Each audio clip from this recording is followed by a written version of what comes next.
Bismillah. Assalamualaikum warahmatullahi wabarakatuh, Pak. Waalaikumsalam warahmatullahi Gimana kabarnya hari ini? Alhamdulillah. Alhamdulillah baik. Kita ketemu lagi ya, Pak. Setelah sebulan kita ketemu di Lokakarya yang begitu pertama ya, Pak ya. Yang kita sekarang bertemu lagi di pendampingan yang kedua. Ada beberapa hal nih, Pak, yang ingin saya tanyakan terkait tentang progres Bapak, terus kegiatan Bapak sebulan kemarin ketika mengikuti program guru penggerak.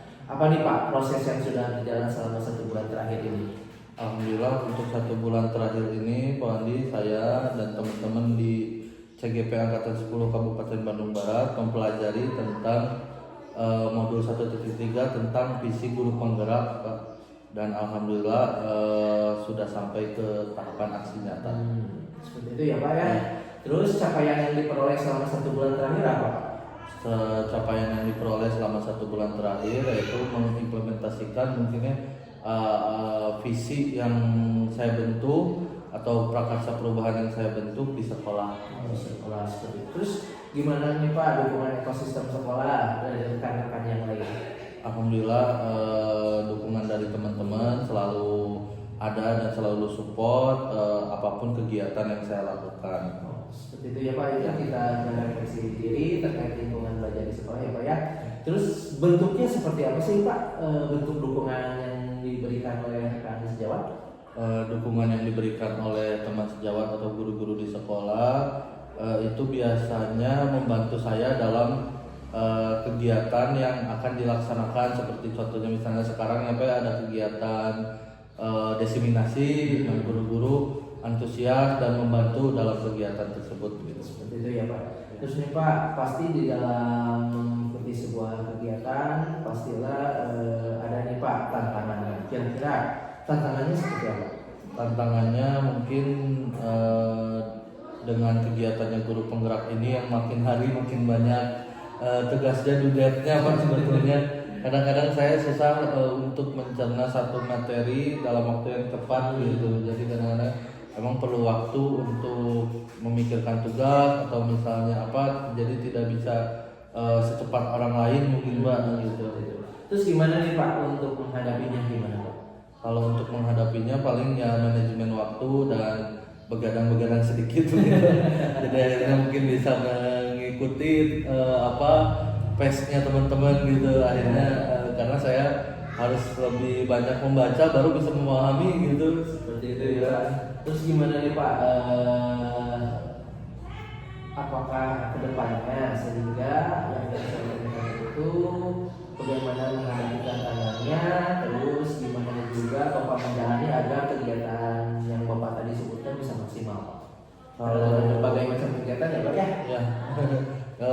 Supaya maksimal saya biasanya kemana-mana itu bawa laptop, dan saya kemana-mana itu selalu menyiapkan headset gitu, Pak, karena emang kegiatannya banyaknya daring ya, Pak ya, untuk di guru penggerak ini. Jadi mungkin itu salah satu senjata saya supaya bisa tetap maksimal untuk menjalani kegiatan GP ini di tengah-tengah kesibukan yang ada gitu, Pak. Luar biasa ya, Pak ya, harus siap selalu ya, Pak ya. Terus, Pak, terkait dengan tindak lanjut hasil pembelajaran yang waktu itu Bapak sudah pelajari ya, apa nih, Pak, yang Bapak sudah pelajari dari modul 1.1, 1.2, 1.3, Pak?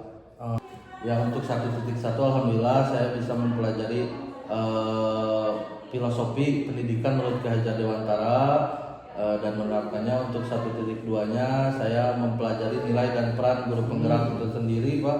Jadi mungkin apa saja yang nantinya akan menjadi peran saya di sekolah sebagai guru penggerak ini harus memberikan impact seperti apa gitu. Dan untuk 1.3-nya saat ini saya mempelajari tentang visi guru penggerak gitu.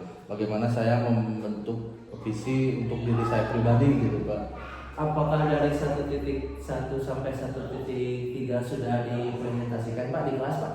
Kalau sudah, gimana contohnya, Pak? Kalau diimplementasikan di kelas sudah ya, Pak, di sekolah sudah. Seperti misalnya contohnya waktu modul 1.2 nilai dan peran guru penggerak itu saya menerapkannya dengan cara mendesiminasikan ke guru-guru nilai apa yang baik untuk diterapkan di sekolah, untuk di kelas, untuk mereka menjadi pegang kelas gitu Pak. Karena saya nggak pegang kelas, jadi saya akhirnya mendestinasikan ke guru-guru supaya mereka dapat ilmunya dan juga bisa mempraktikannya. Kalau untuk di sekolah, saya ke anak-anak juga saya tentunya dengan adanya modul 1.2 ini saya memberikan contoh positif gitu Pak untuk kegiatan sehari-hari, misalnya datang tepat waktu dan lain-lain gitu Pak, yang bisa menjadi peran saya sebagai guru penggerak. Seperti itu ya Pak. Terus apa nih Pak perubahan yang terjadi di kelas, terus gimana nih respon siswa atau rekan sejawat terhadap perubahan yang sudah Bapak lakukan? Tentunya pembelajaran menjadi lebih menyenangkan karena emang dari awal juga dari modul 1.1 menekankan bahwa kita harus menghamba pada murid itu berarti kita harus paham betul apa situasinya murid gitu ya, apa kondisinya murid, dan tentunya dengan penerapan tersebut anak-anak menjadi lebih semangat gitu Pak dalam belajar. Seperti itu. Terus gimana nih Pak perasaan Bapak setelah menerapkan modul 1.1 sampai 1.3 di kelas Pak? Alhamdulillah perasaan saya sangat senang sekaligus bangga gitu ya bisa menerapkan dan bisa melaksanakan pendidikan ini dengan baik, dengan tentunya dengan penuh perjuangan. Jadi akhirnya saya merasakan kebanggaan tersendiri gitu Pak untuk menerapkan modul-modul tersebut. Terus gini nih Pak, kita terkait dengan kedepannya nih Pak, apa saja yang mungkin perlu Bapak perbaiki kedepannya setelah mempelajari modul 1.1 sampai 1.3? Tentunya saya harus memperbaiki itu dari segi memori saya ya Pak ya. Jadi kadang-kadang saking banyaknya modul yang perlu dipelajari, mungkin untuk flashback ke modul sebelumnya aja mungkin tidak ada waktu. Nah mungkin saya pengen kedepannya saya bisa ada waktu atau menyisihkan waktu untuk memflashback lagi modul-modul yang ada di guru penggerak ini, karena saya yakin banyak mungkin yang terlewat gitu Pak dari beberapa poin yang harusnya saya terapkan misalnya hari ini atau di kelas ternyata terlewat karena sayanya lupa gitu karena fokus ke yang satu, misalnya satu modul gitu yang diterapkan, ternyata modul yang lain belum bisa. Nah itu mungkin yang saya perbaiki, akan mengevaluasi modul-modul yang sebelumnya untuk diterapkan di kelas gitu. Seperti itu ya. Terus nih Pak, sekarang terkait yang ingin saya tanyakan itu tentang komunitas praktisi di sekolah ya Pak ya. Dan pemetaan komunitas praktisi di Lokakarya yang pertama Pak, waktu itu dalam komunitas praktisi mana saja Bapak memiliki peran atau kemarin Pak? Untuk komunitas praktisi, alhamdulillah di sekolah juga sudah ada komunitas belajar Bhinneka Berseka, dan saya di situ sebagai penanggung jawabnya. Untuk di eksternalnya saya biasanya mengikuti kegiatan bersama IGPKHI atau Ikatan Guru Pendidikan Khusus. Nah di situ saya sebagai anggota saja Pak, perannya, dan juga karena kepala sekolah saya mengikuti peran di kegiatan MKKS dan di situ sebagai ketua di Kabupaten Manokwari. Bisa ya Pak ya. Terus apa nih Pak tantangan selama penerapan komunitas praktisinya Pak? Pasti ada hal yang menjadi tantangannya, dan gimana cara mengatasi tantangan tersebut Pak? Tentunya untuk komunitas praktisi ini tantangan awalnya sebetulnya itu ada dari anggota kita sendiri gitu ya Pak ya. Kalau kita sebagai perannya sebagai ketua, tentunya kita harus dapat memotivasi anggota supaya menggerakkan komunitas praktisi ini agar lebih bermanfaat gitu. Dan tidak kalah pentingnya juga tentunya karena komunitas praktisi ini tidak dibiayai oleh siapapun, nah itu tentunya keikhlasan dan keriduan anggota itu sangat kadang-kadang ya sulit mengumpulkan gitu Pak untuk kegiatan yang memang ada impactnya, namun belum tentu ada ininya gitu ya, ada keuangan dan lain-lainnya gitu. Nah itu yang saya rasa beberapa komunitas yang saya rintis akhirnya bekerja sama dengan CSR dan lain-lain akhirnya berjalan gitu. Begitu ya Pak. Terus gini nih Pak, apa nih hal yang menarik setelah Bapak mempelajari ini saat menitis komunitas praktisi?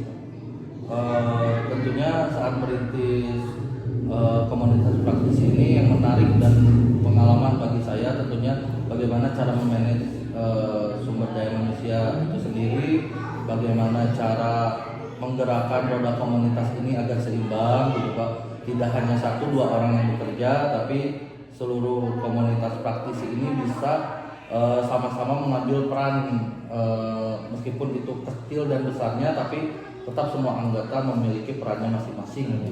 Ya. Terus gimana nih Pak rencana yang Bapak akan lakukan komunitas praktisi yang sudah dibentuk agar dapat belajar bersama dan meningkatkan hasil belajar murid Pak? Nah, untuk rencana kedepannya, karena kita sudah ada jadwal mingguan ya Pak ya, untuk di komunitas praktisi yang tentang pembelajaran anak, jadi tetap sesuai rencana mingguan kita. Dan untuk bulan Juni ini kebetulan kita yang paling dekat itu melaksanakan pengimbasan dan pengimbasan program sekolah penggerak Pak, ke beberapa sekolah yang ada di lingkungan Kabupaten Bandung Barat. Siapa ya itu pendampingan kita kali ini yang kemarin, dan sekarang inti dari pendampingan kita yang sekarang yaitu terkait dengan diseminasi yang akan Bapak jelaskan ke rekan-rekan guru yang lain. Mungkin kita bisa memulainya ya Pak ya untuk dari diseminasi yang sekarang. Ya, terima kasih Pak Andi dukungannya. Assalamualaikum. Baik Pak. Sampai Mempersingkat waktu, kita akan langsung ke acara intinya, yaitu pemaparan visi guru penggerak dan pernyataan prakasa perubahan yang akan dipaparkan oleh Bapak Seno Bumi Munajat SPD. Kepada Bapak Seno, saya persilahkan.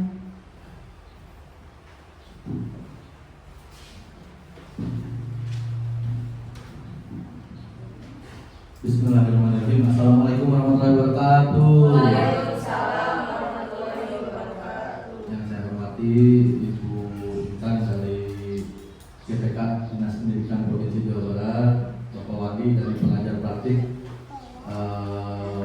program guru penggerak angkatan 10 ini. Yang pertama mungkin Bapak Ibu sebagai kepala sekolah, saya tentunya ingin memohon maaf apabila sambutan atau kesan dari sekolah SLB Bhinneka kurang berkenan, dan semoga tidak kapok untuk main ke SLB Bhinneka dan tetap terus memberikan suatu motivasi untuk di SLB Bhinneka agar lebih maju. Terima kasih tadi telah memberikan sambutan oleh Bu Intan dan Pak Wandi. Tentunya dengan program ini, dengan saya mengikuti guru penggerak ini, tentunya salah satu niat awal saya ingin memperbaiki diri atau ingin lebih profesional lagi dalam bekerja, dan tentunya ingin memberikan impact untuk sekitar kita gitu ya, untuk diri saya sendiri dan tentunya untuk orang-orang yang ada di sekitar kita, entah itu untuk murid atau itu untuk guru atau itu untuk atasan kita. Tentunya saya sebagai guru, sebagai kepala sekolah ingin lebih baik dalam menjalani tugas ini gitu. Dan program guru penggerak ini sebelumnya mungkin saya daftar itu pas sudah jadi kepala sekolah sebetulnya Bu. Jadi emang niatan awalnya bukan pengen jadi kepala sekolah, tapi emang setelah saya membaca, karena kita juga sekolah penggerak ya Bu untuk SLB Bhinneka ini, dan ada bocoran sampingan tentang guru penggerak ini, tentunya saya membaca dan memahaminya. Ternyata banyak modul yang berkaitan dengan pola kepemimpinan. Sebagai kepala sekolah yang mungkin tidak mengikuti diklat atau definitif dan lain-lain, saya rasa penting rasanya untuk saya memahami atau belajar tentang pola-pola kepemimpinan yang efektif dan bisa membawa perubahan untuk instansi yang dipimpin. Oleh sebab itu, akhirnya saya daftar di angkatan 8 dan belum keterima. Di angkatan 9 saya daftar lagi dan alhamdulillah lulus, namun pendidikannya mungkin karena penuh jadi diundur ke angkatan 10 ini. Dan saya berharap guru-guru, anak-anak tentunya dapat merasakan perubahan, dapat merasakan impact menguatkan untuk program sekolah penggerak yang sudah dijalani oleh beberapa orang komite pembelajar di sini. Jadi tentunya bakal lebih memperkuat lagi ilmunya. Nah, untuk tujuan atau yang akan kita bahas kali ini mungkin ada perkenalan. Tadi ada perkenalan, ada Pak Wandi dan juga Ibu Dewi dari fasilitatornya. Terus ada tujuan destinasi, pengantar visi, kalimat rupa, diskusi tentang visi guru penggerak, profil pelajar Pancasila, penjabaran visi, pernyataan perkasa perubahan, tahapan kerja dan kesimpulan. Agak sedikit panjang, tapi tenang Bapak Ibu, mungkin nggak terlalu panjang untuk beberapa slide-nya, cuma ini yang akan gambaran yang akan kita pelajari. Nah, lanjut Bu. Nah ini mungkin tujuan diskusinya. Sebetulnya kita berdiskusi ya di sini, bukan hanya saya yang mendesignasikan, tapi Bapak Ibu guru bisa memberikan masukan atau ide-ide gagasan yang bisa menjadi perbaikan untuk sekolah kita. Nah, berbagi ilmu, terusnya menyampaikan gambaran harapan guru terhadap sekolah, kriteria maupun menyelaraskan visi sekolah dan visi CJP dengan sistem pendidikan nasional dalam rangka membuat pendidikan yang berpihak pada murid yang sesuai dengan profil pelajar Pancasila. Selanjutnya, apa itu visi? Bapak Ibu bisa nonton video dulu.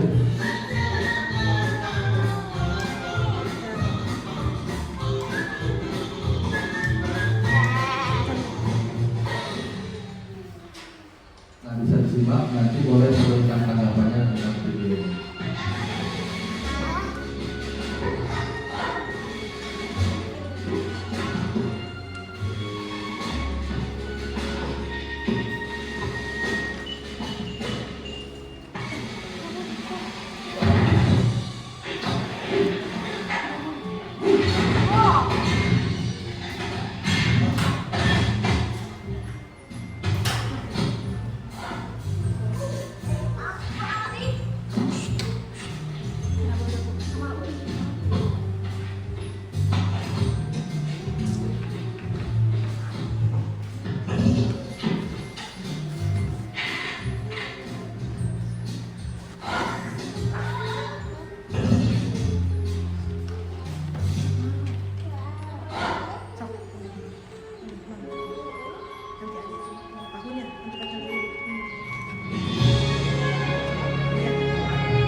Begitu, mungkin Bapak Ibu, kita lihat tadi ada seorang atau seekor Bernard ya, gitu ya. Tokoh dari karakter tersebut melihat sebuah lukisan atau sebuah gambar yang menjadi tujuan dia gitu ya. Saya pengen ke sana gitu. Nah Bapak Ibu, apa yang bisa Bapak Ibu tangkap atau mungkin Bapak Ibu rasakan ketika menonton video tersebut gitu? Ada yang mau menjawab atau menanggapi? Mangga angkat tangannya. Hah? Ada yang mau menanggapi? Ya, salah mangga. Ya, kalau ngeliat video tadi kan dia punya visi gitu kan, pengen mencapai ke puncaknya. Ternyata pas dijalani banyak rintangannya kan, tak semudah apa yang dibayangkan gitu kan, banyak tantangannya. Terus mungkin juga dia juga kurang persiapan apa gitu ya, jadi gagal gitu mencapai tujuannya atau ya mencapai atau gitulah. Jadi tidak mudah gitu mencapai tujuan gitu kan, perlu perjuangan. Terima kasih Bu Sela. Karena Bu Sela Sabila begitu ya Bapak Ibu. Jadi untuk mencapai visi itu tidak mudah dan tidak segampang berikan telapak tangan atau tidak segampang yang kita bayangkan kita. Dan akhirnya visinya ikut runtuh ya. Ikut runtuh gunung esnya karena mungkin persiapan tadi yang kurang gitu ya. Mungkin bisa di next. Nah, ini adalah bayangan visi. Ya, visi itu bagaikan membayang sebuah lukisan lengkap pada kanvas yang kosong. Jadi ketika Bapak Ibu hobi melukis atau hobi menggambar, tentunya sebelum mencoret atau menggambar sesuatu, kita sudah membayangkan apa yang ingin kita gambar.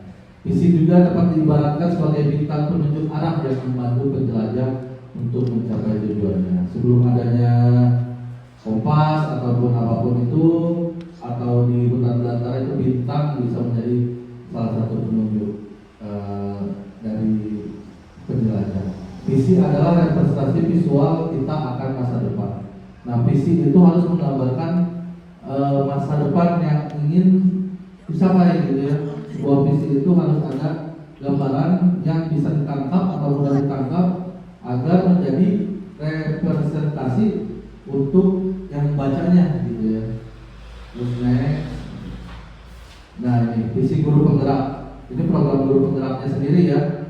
Visi dari guru penggerak adalah mewujudkan anak-anak Indonesia memiliki profil pelajar Pancasila, yaitu pelajar yang beriman dan bertakwa kepada Tuhan Yang Maha Esa, mandiri, inovatif, berkebinekaan global, mampu hidup bergotong royong, serta mampu bernalar kritis. Nah mungkin tergambar ya visinya. Nah apa sih profil pelajar Pancasila? Mungkin hanya sedikit gambarannya karena Bapak Ibu sudah tahu ya apa saja yang harus di profil pelajar Pancasila, elemen-elemen yang ada di dalamnya gitu ya. Terus nah Bapak Ibu, saya minta bantuannya Bapak Ibu guru-guru di sekolah untuk menyusun kalimat rumpang. Nah, di sini ada kita memimpikan murid-murid yang apa? Yang kreatif, misalnya inovatif atau yang mandiri. Kita percaya bahwa murid adalah apa? Adalah misalnya manusia, adalah misalnya pembelajar sepanjang hayat. Terus di sekolah kita mengutamakan apa? Mengutamakan disiplin kah? Atau mengutamakan kebersihan?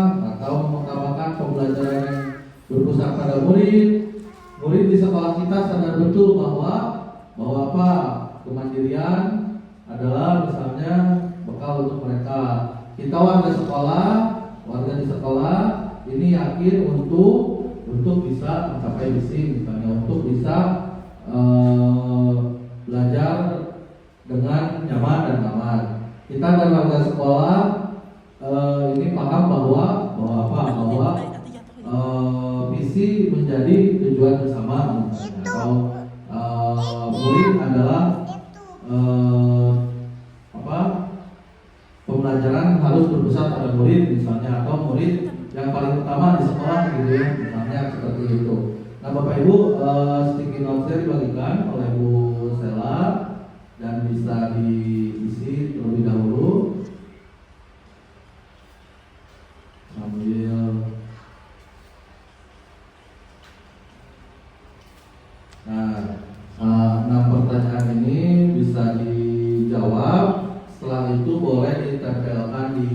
depan nanti sudah ditempelkan dibaca gitu ya.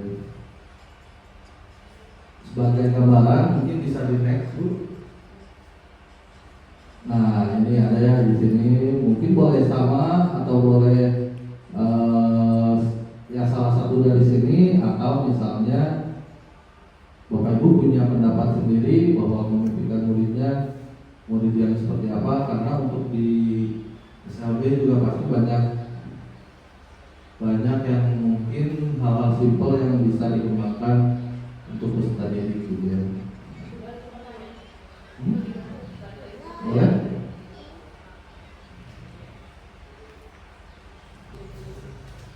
Tapi tentunya lebih dari ujian nasional, karena cita-cita untuk murid juga ya sangat mungkin serius, karena cita-citanya banyak gitu.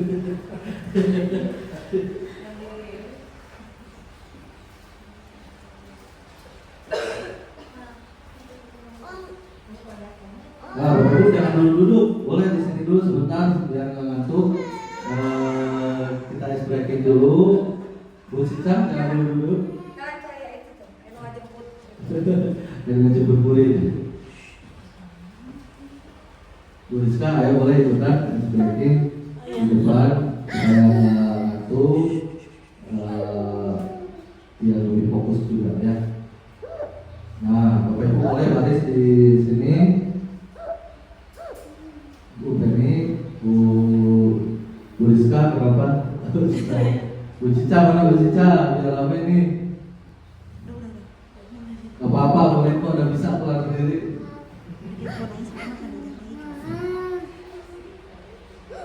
Ayo Bu Cica.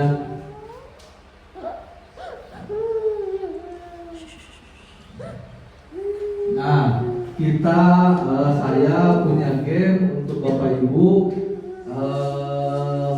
Sebelum itu tangannya seperti ini dulu semuanya. Nah seperti ini, tangan kiri ibu seperti ini, tangan betul ya. Nah coba tangkap jari temannya sebelahnya. Nah mungkin yang ujung-ujung nggak bisa nangkap ya di salah ya. Nah tapi nanti saya ikutan.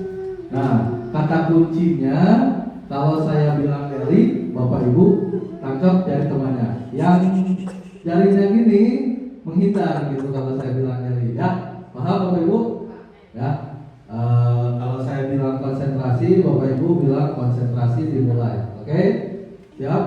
Konsentrasi. Konsentrasi dimulai. Oke? Nah, pada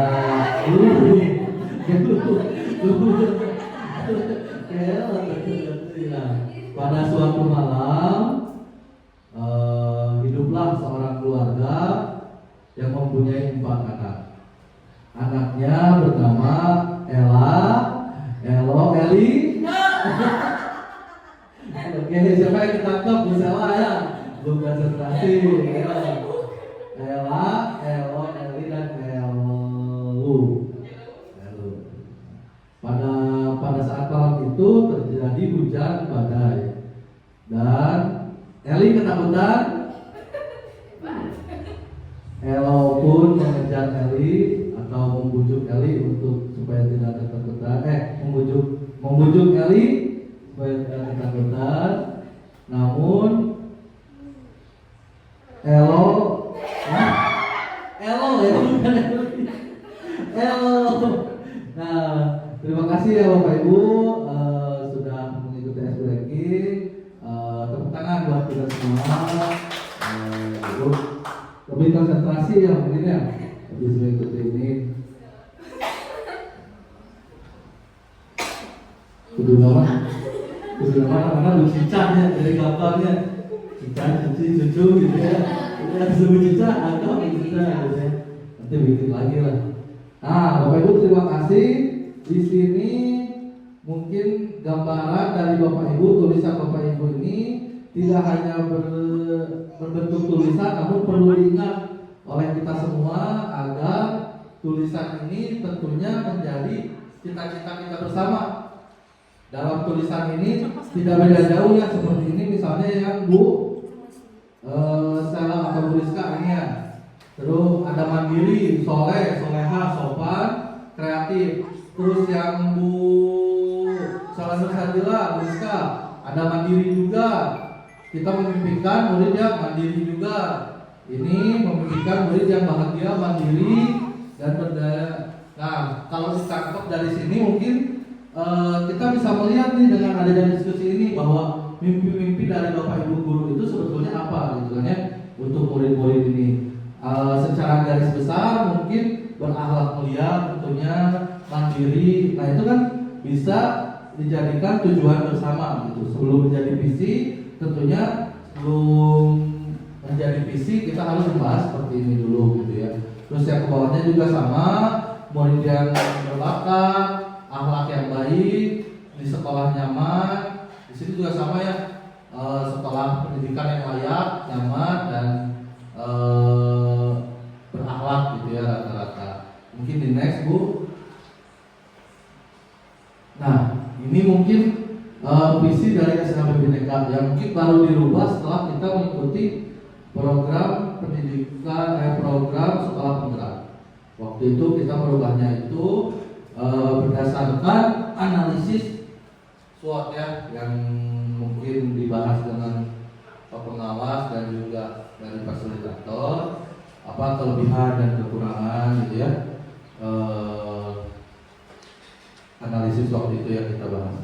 Maka tercetuslah visi SLB Bhinneka terwujudnya anak berkebutuhan khusus yang berakhlak mulia, berkarakter aktif dan mandiri pada tahun 2027. Itu mungkin yang waktu itu kita sepakati. Nah, apakah visi sekolah kita selama ini sudah selaras dengan cita-cita kita untuk murid? Sudah belum? Sudah ya, karena ada cita-cita untuk murid mandiri dan lain-lain, berkarakter, berakhlak mulia, udah ada tergambar di dalam visi kita. Adakah yang ingin disesuaikan atau ditambahkan dari visi sekolah kita? Jika iya, apa saja? Mungkin itu sulit ya untuk pembahasan menambahkan. Tapi apabila ada, mungkin menjadi bukan pertimbangan ya, tapi menjadi salah satu masukan untuk kita. Di sticky notes ini juga sudah tergambar apakah ada visi yang belum tercantum di visi SLB Bhinneka ini. Mungkin di next. Nah, ini mungkin kita bisa menyimpulkan visi impian yang di sekolah kita nanti berdasarkan sticky notes ini gitu ya. Boleh di next. Nah, ini sebelumnya Bu. Nah, ini mungkin visi saya sebagai guru penggerak. Waktu itu kemarin ini kita sebagai guru penggerak dituntut untuk membuat visi, bukan itu juga diajarkan untuk membuat visi pribadi. Dalam artian visi kita ingin murid seperti apa, tapi visi yang tergambar jelas gitu ya. Kalau tadi kan hanya kita menuliskan murid yang mandiri misalnya, murid yang religius gitu ya. Tentunya waktu program itu juga kita sama dikasih kalimat penumpang apa-apa saja yang diinginkan, dan akhirnya terbentuklah kata-kata visi ini yang menggambarkan apa yang kita pengen gitu untuk murid-murid yang di sekolah kita. Kalau saya itu tentunya tidak berbeda jauh atau tidak berseberangan dengan visi sekolah, tapi ada juga yang berseberangan gitu ya, tidak apa-apa gitu ya. Kalau misalnya emang nanti bisa didiskusikan apa yang bisa diblendkan untuk dengan visi sekolah. Jadi kalau Bapak Ibu nanti punya visi sendiri, nggak apa-apa bertolak belakang atau selaras. Kalau saya kebetulan selaras karena saya menginginkan peserta didik berkebutuhan khusus yang memiliki keterampilan mandiri dan juga religius, percaya diri, yang mencerminkan profil pelajar Pancasila dengan pembelajaran yang berdiferensiasi. Ini seperti itu. Nah, gambarannya, penjabarannya, saya religius itu masuk ke dalam dimensi yang beriman, bertakwa gitu ya. Elemennya akhlak beragama, subelemennya mengenal dan mencintai Tuhan. Tentunya visi guru penggerak itu kan menekankan bahwa peserta didik itu harus profil pelajar Pancasila gitu ya, harus berdasarkan gitu ya. Nah, akhirnya dengan seperti itu kita lebih mudah untuk mencari kata-kata atau apa sih yang ingin kita dapatkan. Tinggal kita buka buku elemen-elemen profil pelajar Pancasila, di sana ada dimensinya, bisnya, ada elemennya, ada subelemennya, jadi tergambar jelas dan sangat lugas di sana bahwa oh ternyata dimensi mandiri itu banyak loh. Mandiri yang seperti apa yang kita mau gitu kan? Mandiri yang bagaimana? Apakah yang siap bekerja atau yang misalnya mandiri bisa mandi sendiri gitu ya, bisa merawat diri sendiri. Nah itu di sana bisa disesuaikan dengan murid yang bapak ibu pegang gitu. Jadi misalnya karena anak kecil yang mandirinya tidak terlalu tinggi berarti subelemennya gitu ya. Jadi dengan adanya penjabaran visi ini kita ada semacam guideline atau semacam skor yang memang bakal dicapai, apakah skornya bakal 4 atau 5, itu semua ada di buku profil pelajar Pancasila. Selanjutnya Bu. Nah ini Bapak Ibu untuk mencapai yang sesuai dengan visi juga ya kita harus mengobservasi sikap dan perilaku murid, guru, kepala sekolah serta orang tua yang sesuai visi. Nah, apakah misalnya visinya tadi misalnya mandiri atau visinya misalnya menyenangkan. Nah, apakah gurunya sudah masuk tepat waktu misalnya agar bisa menyambut murid, agar pembelajaran pagi-paginya bisa lebih menyenangkan, atau ramah kepada anak, mengajar dengan menyenangkan, orang tua yang mendampingi anak belajar, murid yang disiplin dan sopan terhadap guru dan lainnya. Nah, ini bisa kita tuliskan perilaku di dasar BPNK yang sudah sesuai dengan visi gitu. Bapak Ibu boleh tuliskan pribadi, nanti bisa dikumpulkan setelah ini perilaku apa yang diri saya pribadi dulu gitu ya, atau berdasarkan observasi Bapak Ibu kepada orang tua misalnya. Orang tuanya sudah mengerti misalnya tentang anak berkebutuhan khusus. Nah kan itu kan kita visinya mewujudkan anak berkebutuhan khusus. Tentunya sebagai satuan pendidikan SLB gitu, tentunya seluruh warga sekolah perlu memahami karakteristik dan perilaku anak berkebutuhan khusus gitu ya. Apakah orang tuanya sudah, apakah gurunya misalnya sudah memahami pembelajaran berdiferensiasi belum gitu kan misalnya. Nah itu visi yang saya pribadi. Tapi kalau Bapak Ibu menganalisisnya visi sekolah, apakah sudah sesuai dengan belum dengan Bapak Ibu gitu, dengan Bapak Ibu dan orang tua yang ada di kelas Bapak Ibu gitu ya. Mungkin ini dulu selanjutnya. Nah ini prakarsa perubahan ya, mewujudkan perilaku yang sesuai dengan visi sekolah. Nah ini juga bisa dijawab. Apa inisiatif perubahan yang dapat dilakukan bersama untuk mencapai visi sekolah?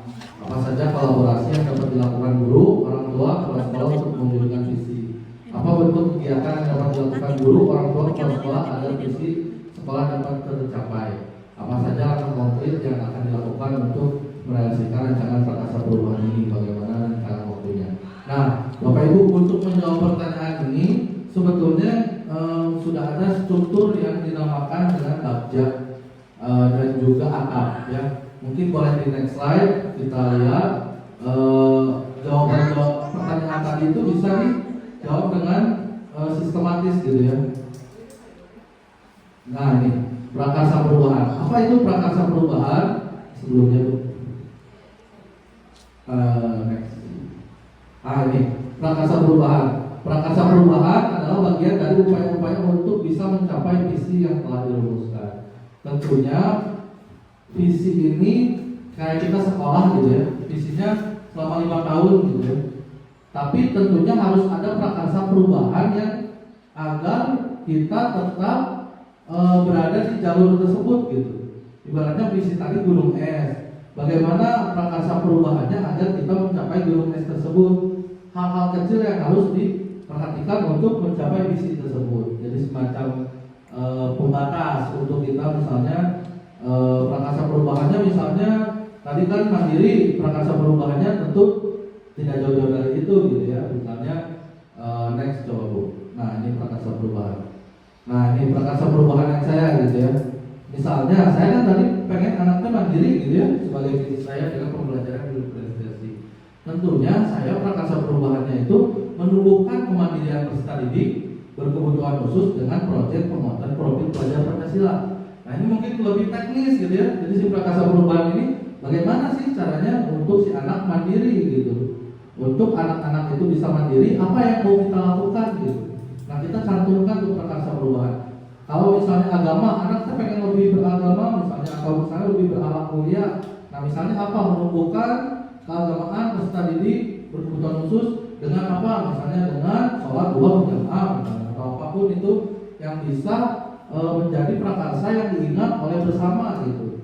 Bahwa oh ini loh tujuan visi kita itu untuk kemandirian, gimana caranya gitu untuk mencapai kemandirian tersebut. Boleh di next Bu. Nah ini untuk mencapai prakarsa perubahan juga kita harus menganalisis juga, menganalisisnya dengan metode ATAP. ATAP ini merupakan singkatan. Ada yang pertama itu awal, T-nya tantangan, yang kedua itu aksi, P-nya itu pelajaran. Boleh di next. Nah ini mungkin tergambar dari sini ya.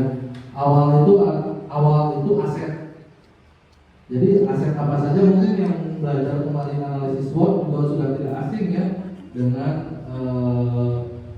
awal aset ini gitu ya. Adanya sumber daya, guru dan orang tua mempunyai keterampilan vokasional ya.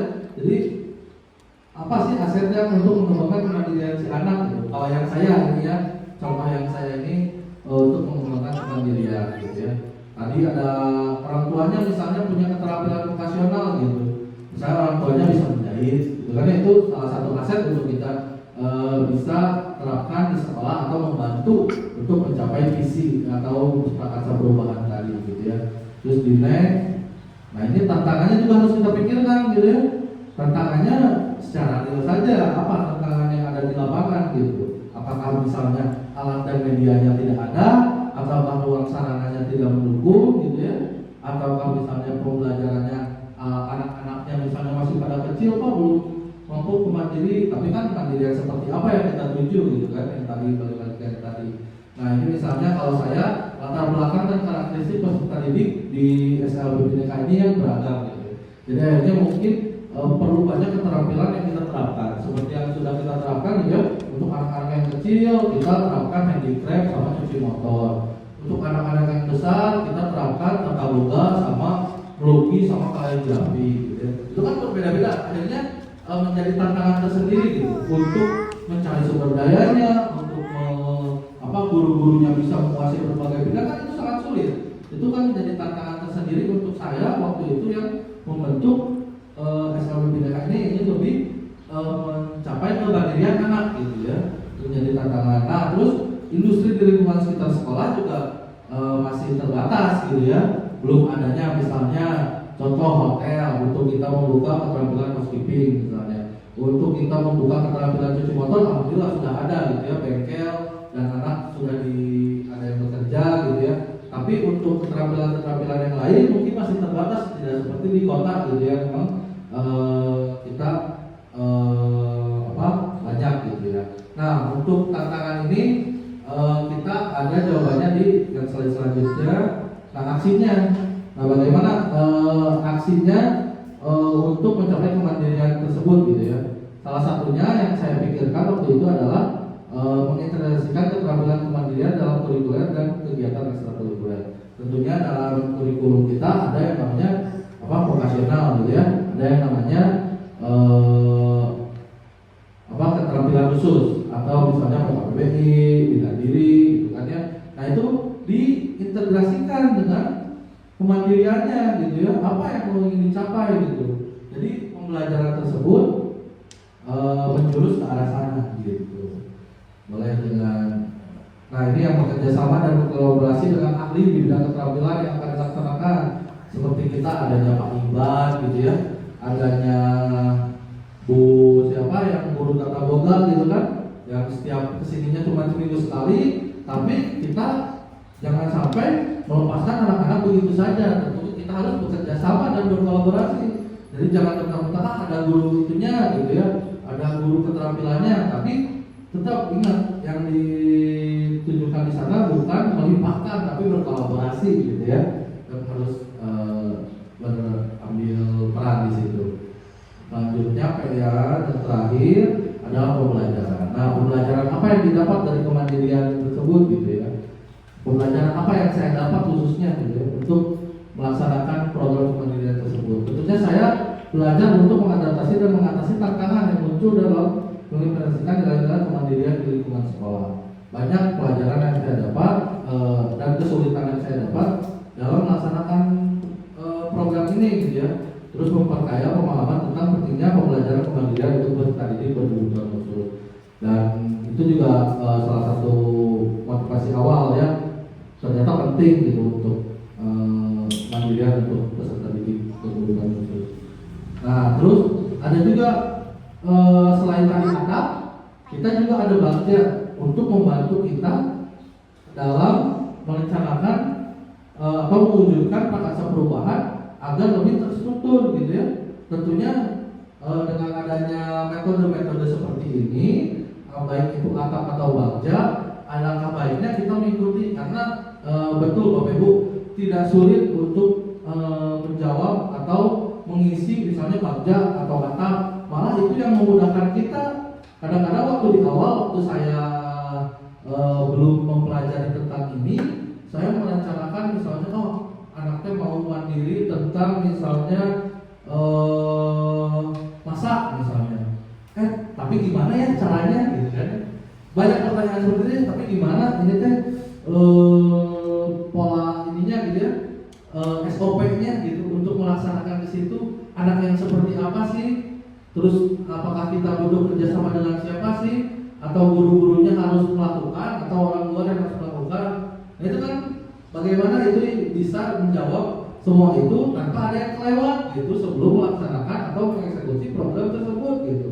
Nah dengan tahapan seperti ini atau dengan metode atap dan bagja seperti ini, tentunya program tersebut bisa langsung terarah dan bisa langsung berimpact untuk peserta didik, tidak ibaratnya awang-awang lagi kita gitu untuk membuat program.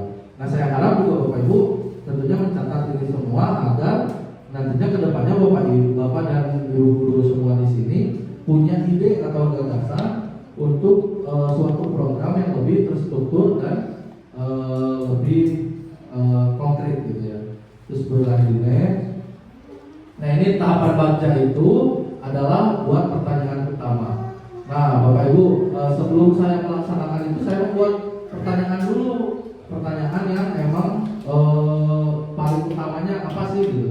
Kenapa peserta didik berkebutuhan khusus perlu mandiri setelah lulus dari sekolah luar biasa? Nah saya kan bertanya kepada diri saya sendiri gitu ya, atau bertanya kepada forum lebih bagusnya gitu ya. Ketika saya mengerjakan ini karena tugas mandiri, saya bertanya kepada diri saya sendiri, oh iya ya kenapa saya dulu tuh merencanakan gitu tentang kemandirian ini, emang penting gak sih buat anak gitu. Nah saya tuh coba menjawab gitu ya, pentingnya aspek kemandirian untuk peserta didik berkebutuhan khusus yaitu untuk meningkatkan kualitas hidupnya. Peserta didik yang mampu untuk bekerja jika diarahkan dan belajar sejak sekolah, maka lebih cepat untuk dapat mandiri dan untuk anak yang hanya mampu merawat diri itu pun penting agar tidak membebani orang di sekitarnya. Nah mungkin seperti itu. Jadi pas saya di SLB ini selama kurang lebih 5 tahun atau 6 tahun itu saya berpikir gimana caranya ya gitu si anak setelah lulus tidak membebani gitu. Oh ternyata ada program kemandirian gitu ya. Nah itu mungkin awalnya. Terus yang selanjutnya, nah ambil pelajaran gitu. Ambil pelajaran itu, pertanyaannya itu seperti ini contohnya. Siapa di sekolah yang sudah memiliki ilmu dan pengalaman tentang kemandirian peserta didik berkebutuhan khusus? Kita bertanya nih, siapa di sekolah misalnya, kalau misalnya di forum. Terus kegiatan apa saja yang mampu meningkatkan kemandirian peserta didik berkebutuhan khusus? Terus tinggalnya kompetensi apa saja yang harus dimiliki guru untuk meningkatkan kemandirian peserta didik gitu ya. Nah yang pertama saya jawab gitu ya, di sekolah untuk ilmu kemandirian merawat diri sudah seluruh guru menguasai gitu ya. Seperti mensikat gigi untuk anak berkebutuhan khusus itu kan sangat lumayan sulit gitu ya, mensikat gigi, mandi gitu ya. Tapi kan semua guru bisa gitu, untuk keterampilan seperti itu umum gitu ya, merawat diri gitu ya. Cuma ada beberapa guru hanya saja kesulitan untuk guru yang ahli dalam bidang keterampilan untuk menuju kemandirian. Maksudnya kemandirian di sini kemandirian untuk yang bekerja gitu ya, misalnya keterampilan menjahit atau misalnya tata boga. Tentu tidak semua guru kita punya gitu ya keterampilan tersebut gitu. Yang kedua, untuk jawabannya kegiatan apa saja yang mampu meningkatkan kemandirian peserta didik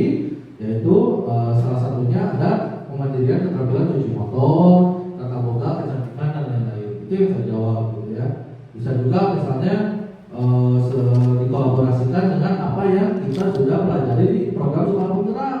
Tentunya untuk menjawab pertanyaan ini juga ada sebelumnya kita harus menganalisis kondisi lingkungan sekitar ya, dan kita sudah pelajari bersama. Terus yang selanjutnya, nah dengan hadirnya peserta didik berkebutuhan khusus, siapa saja yang merasakan dampaknya? Nah ini fase G, gali mimpi. Jadi fase gali mimpi ini dimana ketika kita membaca ini mimpi kita loh gitu. Apa? Semuanya mimpi semua orang gitu ya. Mimpi semua yang terlibat dalam entah itu orang tuanya, entah itu anaknya atau gurunya. Nah tentunya ketika anak mandiri itu berdampak besar untuk semuanya. Salah satunya untuk keluarga yang merasa bahwa selama ini bertanya-tanya jadi apa ya anak seperti ini jadinya. Setelah anak mandiri, keluarga pun akan senang dan bangga melihatnya. Pihak sekolah pun bisa menjalankan program secara berkelanjutan. Ya, tentunya dengan misalnya anak mandiri bukan hanya si anak teh udah mandiri mah lupa ke kita gitu ya sebagai guru. Jangan seperti itu ya. Tentunya sebagai guru kita bisa melanjutkan program-program tersebut agar bisa bermanfaat untuk lebih banyak anak gitu ya. Tentunya banyak contohnya gitu kan di sekolah kita yang lebih dari kita gitu. Nah, apa indikator keberhasilan jabarkan rencana?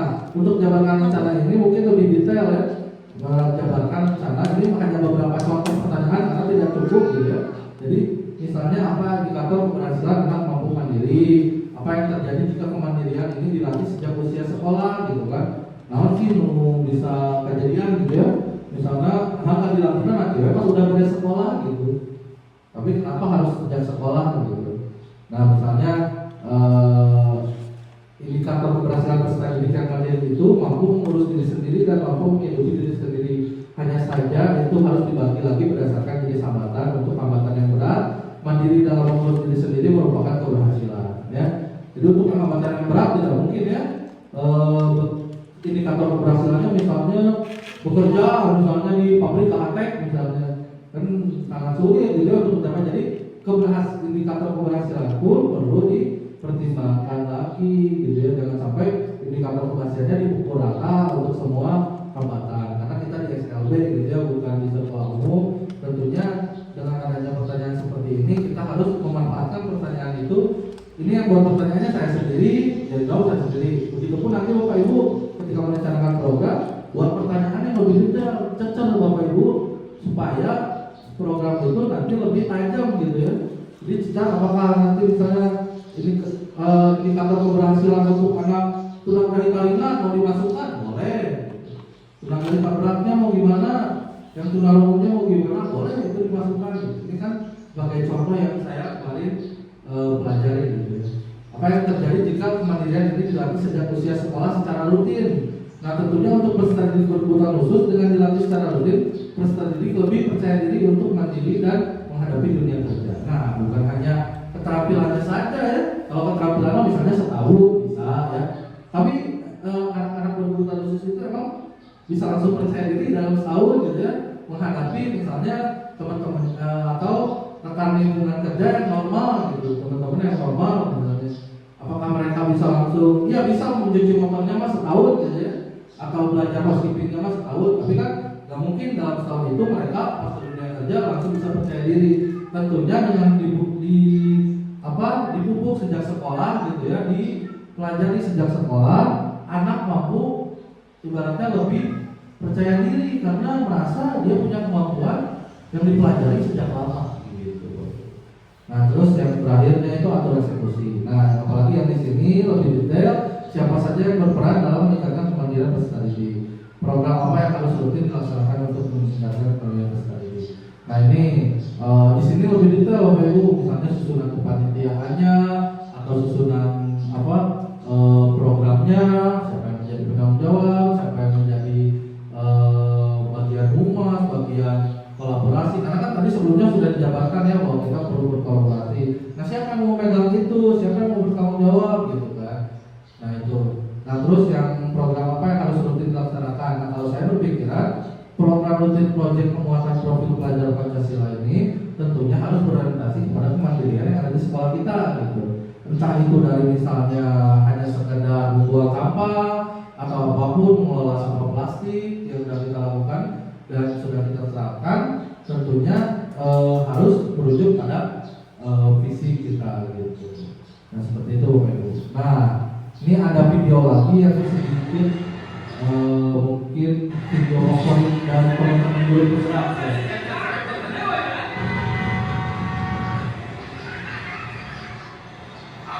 Sir आपके लिए उस बार कार का इंतजाम किया है सर चल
video yang sangat menginspirasi buat teman-teman guru penggerak yang di angkatan saya untuk tetap mengikuti kegiatan ini meskipun memang ada berat gitu ya, banyak kegiatan yang ada di sini. Namun kita lihat bahwa pohon yang segitu beratnya, pohon yang segitu besarnya, anak kecil itu tahu bahwa dia tidak mampu gitu ya untuk mengangkat itu gitu. Tapi dia berpikiran bahwa oh ya udah lakukan saja dulu gitu. Lakukan saja dulu mengangkat pohon tersebut meskipun tidak terangkat. Namun dengan anak kecil itu mencoba gitu dan yang lainnya melihat tergerak gitu kan. Tadi bergerak anak kecilnya, terus yang lainnya tergerak, terus yang tadinya malas-malas di mobil itu enak itu teman Tuhan gitu kan ya. Dan seperti itulah gambaran dari tergerak, bergerak dan menggerakkan gitu. Jadi gimana kita tergerak dulu, terus kita bergerak, terus kita menggerakkan yang lainnya gitu untuk sama-sama mengatasi masalah atau mencapai suatu tujuan gitu ya. Saya harap dengan adanya kegiatan ini gitu ya, kita bisa sama-sama tahu bahwa tidak perlu menjelaskan bahwa saya mengikuti guru penggerak ini untuk apa gitu kan ya. Bahwa saya ingin selalu bergerak dan tentunya ingin menggerakkan mungkin ya. Jadi terima kasih gitu. Terus selanjutnya, nah ini kesimpulannya. Nah kesimpulannya untuk visi itu merupakan hal yang penting agar kita semua bersama bergerak menuju arah yang sama gitu ya. Untuk prakarsa perubahan, dalam menyusun dan melaksanakan prakarsa perubahan, kita perlu menyusun atap dan bagja agar semua menjadi jelas dan konkret. Untuk kemandirian untuk peserta didik berkebutuhan khusus jadi salah satu tujuan bersama di SLB kita. Selanjutnya, nah terima kasih Bapak Ibu telah berpartisipasi aktif. Mari tergerak, bergerak dan menggerakkan. Saya sekali lagi mohon maaf apabila ada kata-kata saya yang salah. Saya pun di sini masih belajar. Tentunya Bapak Ibu bisa lebih dari saya, bisa lebih menginspirasi. Saya harap dengan kegiatan ini bisa membuat Bapak Ibu bergerak gitu ya untuk kita sama-sama membangun sekolah SLB Bhinneka ini menjadi lebih baik. Dan terima kasih Bu Intan, Pak Wandi atas waktunya. Saya akhiri presentasi saya. Semoga bermanfaat untuk kita semua. Assalamualaikum warahmatullahi wabarakatuh.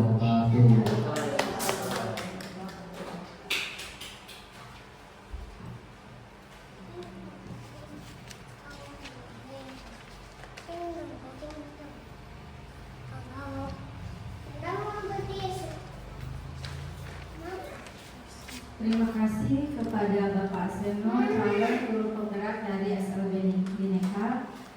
Alhamdulillah materi yang disampaikan oleh beliau sangat padat, jelas dan rinci. Semoga dengan materi yang disampaikan dapat memberikan efek yang baik juga untuk guru-guru di SLB Bhinneka, menjadikan ilmu dan pengalaman baru, serta dapat menggerakkan guru-guru Bhinneka mengikuti calon guru penggerak ataupun program guru yang ada di Provinsi Jawa Barat. Oleh karena itu, untuk lebih memahami lagi akan materi yang telah disampaikan pada sesi ini, saya akan membuka sesi tanya jawab bersama narasumber kita Bapak Seno Bumi Munajat. Silakan para hadirin yang akan memberikan pertanyaan, saya persilakan. Enggak, Bapak Ibu pilih badai ayam maros.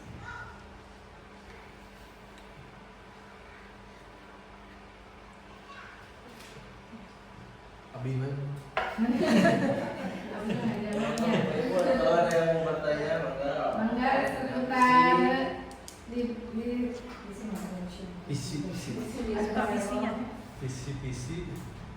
visi yang akan dibuat oleh Bapak Ibu atau tentang visi yang ada di sekolah kita yang sudah dibuat bersama. Mangga Bapak Ibu.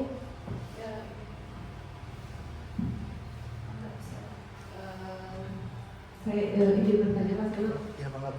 Untuk yang tadi kan visi sekolah kan udah ada. Ya. Terus kan Pak Seno tadi membuat visi sendiri gitu ya. Nanti kan kita gitu kan pasti kan dengan tiap guru kan ini ya punya murid masing-masing gitu kan, khususnya juga kan berbeda-beda. Nah itu di kelas kita gitu kan sebagai gurunya gitu, misalkan saya ngajar guru umum gitu kan, punya visi tersendiri gitu untuk diterapkan di kelas atau gimana kita harus secara umum kepada siswa yang lain atau gimana gitu. Ya, terima kasih. Terima kasih Bu Sela, pertanyaannya sangat luar biasa.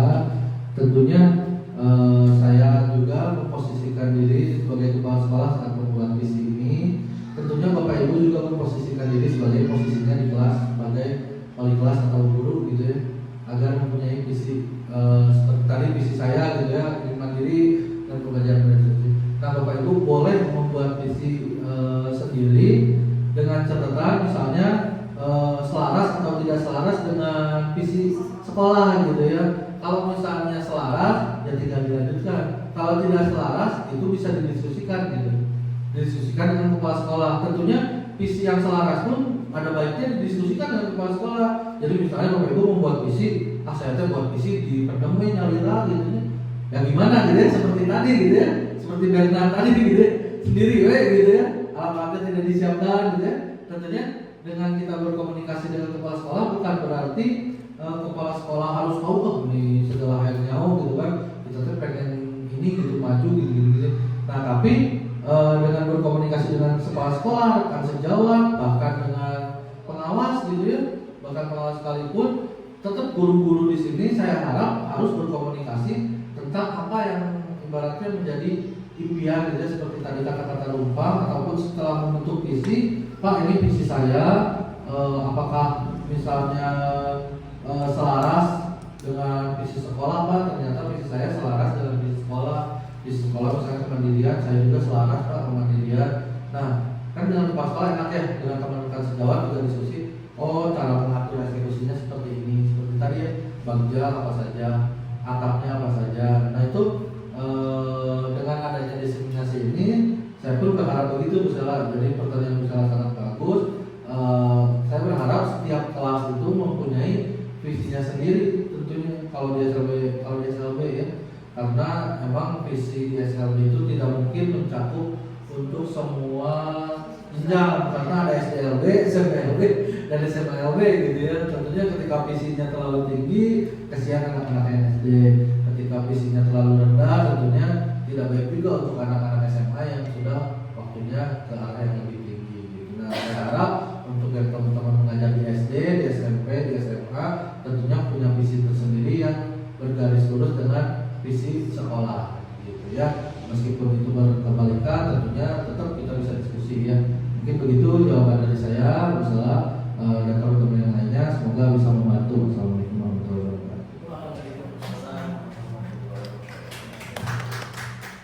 Alhamdulillah ya, pertanyaannya sudah dijawab. Mungkin pada dasarnya sekolah itu mempunyai visi untuk kita jalankan bersama-sama untuk mengembangkan program-program sekolah menjadi lebih baik.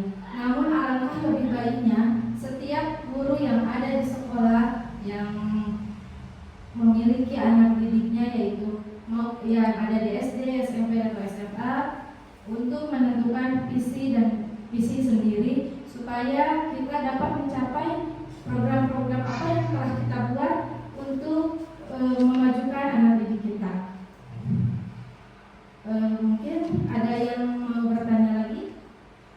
Boleh Bapak Ibu bertanya atau memberikan tanggapan tentang kegiatan kali ini. Boleh testimoni juga dari ibu gurunya Atau ada sarannya? Ya, saran untuk kegiatan kedepannya. Boleh Bu Rizka atau Bu Cica, maka Bu Salana Ramdhani. Bu Rizka mau?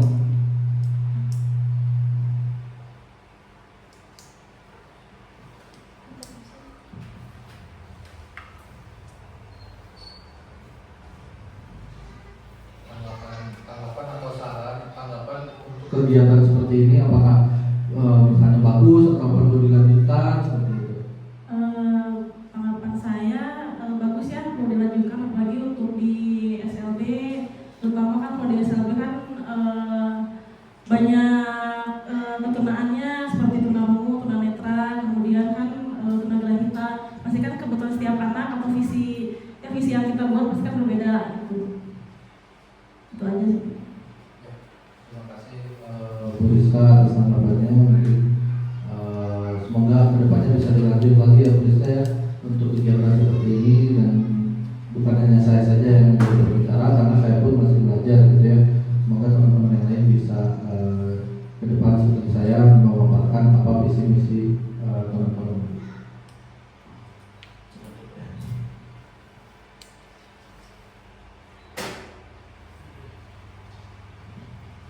Alhamdulillahirrahmanirrahim. Kegiatan acara ini telah selesai.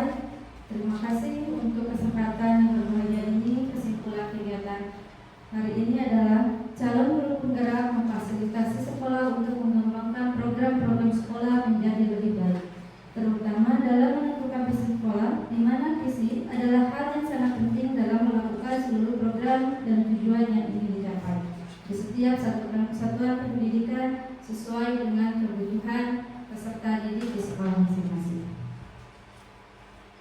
Sebelum menutup acara ini, marilah kita mengucapkan kalimat hamdalah bersama-sama. Terima kasih kepada hadirin semua. Salam guru penggerak, tergerak, bergerak, dan menggerakkan. Saya Penyihat yang Dikadi mengucapkan Assalamualaikum warahmatullahi wabarakatuh.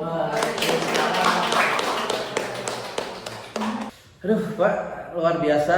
Bapak sudah melaksanakan diseminasi ya Pak ya, terkait dengan pendampingan individu yang kedua. Saya ingin bertanya sekilas tadi, sekaligus juga kan Bapak sebagai kepala sekolah juga terkait dengan pendampingan individu yang kedua. Sebelum kita akan ke lokakarya yang kedua ya Pak ya, nanti pada tanggal 8 kita akan melaksanakan lokakarya. Terkait nanti itu di lokakarya yang ke-8 mungkin Bapak akan berkumpul dengan CGP yang lain, dengan PP yang lain Pak. Menurut Bapak nih, gimana nih terkait dengan tadi pendampingan, apa yang Bapak rasakan, apa yang Bapak pikirkan terhadap pendampingan yang tadi Bapak sudah lakukan Pak? Terutama yang diseminasi ya Pak ya? Gimana Pak? Alhamdulillah berjalan dengan lancar, meskipun memang deg-degan ya Pak ya. Kadang-kadang memang beda situasi ketika kita berbicara depan orang-orang yang baru atau misalnya kayak depan PP, depan GTK gitu, terusnya depan guru-guru dengan materi yang baru yang kita pelajari. Tentunya dengan waktu yang singkat saya harus bisa mempelajari materi tersebut dan mendesimulasikannya. Ada perasaan deg-degan, namun ada perasaan bangga juga bisa mendesimulasikan kepada guru-guru, ada rasa kesenangan lah gitu Pak untuk kegiatan diseminasi tersebut. Seperti itu ya Pak ya. Terus Pak, terkait dengan pendampingan kita kali ini juga, apa sih hal-hal yang kedepannya harus diperbaiki atau bahkan harus kita tingkatkan lagi Pak?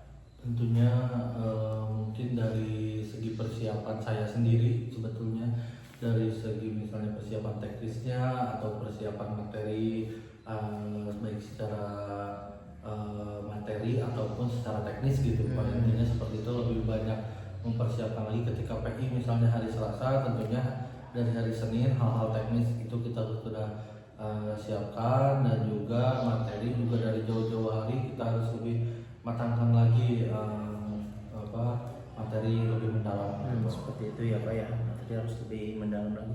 Mungkin karena Bapak sebagai kepala sekolah juga di SLBB Netra ini, kalau suatu saat nanti mungkin ada nih CGP yang sekolah di sini ya Pak ya, mudah-mudahan sekolah di sini juga nanti akan ada CGP atau guru penggerak yang lain yang bisa menggerakkan sekolah ini ke arah yang lebih bagus lagi. Berarti di sini Bapak harus lebih mendukung lagi. Amin. Karena Bapak di satu pihak sudah merasakan bagaimana perlunya dukungan kepala sekolah untuk CGP itu sangat sebenarnya penting, karena melibatkan semua pihak dan berkolaborasi satu sama lain. Ketika tidak terjadi hubungan yang baik mungkin bakal menjadi sulit gitu.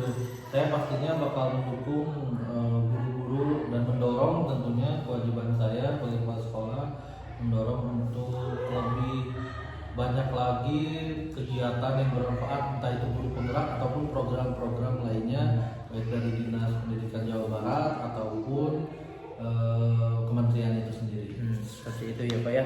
Mudah-mudahan kita saling bekerja sama terus ya Pak, saling berkolaborasi sampai nanti Bapak jadi guru penggerak Pak. Amin. Sampai ke Lokakarya yang ke-7 Pak. Ke-7 banyak ke Lokakarya yang ke-7 nanti Bapak diinikan sebagai guru penggerak. Mungkin ya untuk tadi kita sudah panjang lebar di awal ya Pak ya, terkait dengan program, kesulitan, tindakan dan sebagainya, terkait apa yang sudah Bapak laksanakan, terkait pendampingan kita yang pertama dan kesulitannya ya Pak.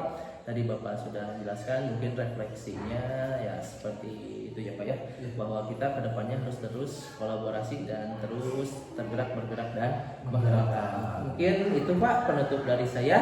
Bila taufiq wal hidayah. Assalamualaikum warahmatullahi wabarakatuh.